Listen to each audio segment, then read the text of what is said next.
dari pengusaha kontraktor jembatan tiba-tiba ngurus makanan. Ini salah memang ini Pak. Karena Nabi bilang siapa yang diberikan pekerjaan tidak sesuai dengan keahlinya, tunggulah kehancurannya.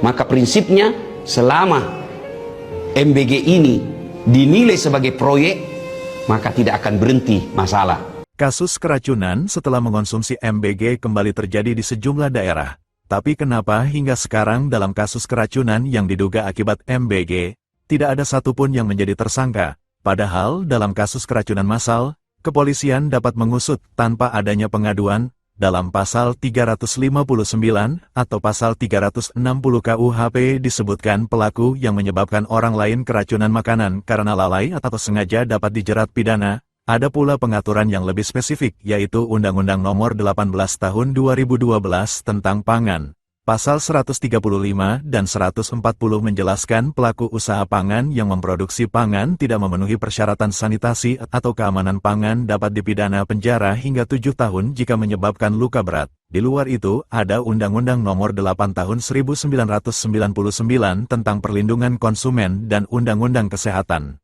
Jadi kenapa tidak ada satupun kasus keracunan MBG diseret ke meja hijau? Tapi pada saat itu kami mengira bahwa yayasan itu memang hanya satu, terpusat saja begitu di tingkat nasional.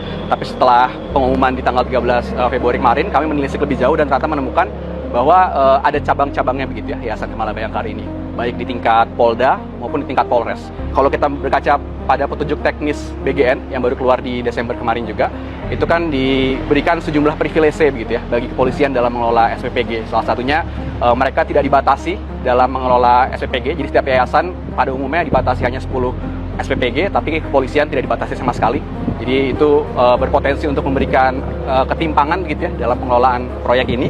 Dan di sisi lain juga kita juga banyak mendengar belakangan bahwa ada insentif yang diberikan cuma-cuma 66 juta gitu setiap perharinya dan diberikan selama 313 hari di dalam 1 tahun. Jadi kalau menurut kalkulasi kami, estimasi, kalau misalnya memang betul ada 1.179 SPPG dan itu semua dikelola oleh Yayasan Kamala Bayangkari, uangnya berputar dari insentif saja untuk dalam 1 tahun itu bisa sampai 2 triliun.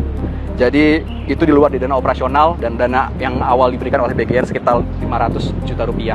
Jadi menurut pandangan kami jika tidak dikelola konflik kepentingan ini, pada akhirnya ini hanya akan menjadi bencana konflik kepentingan dan patronase yang justru dibiayai sangat mahal oleh APBN kita.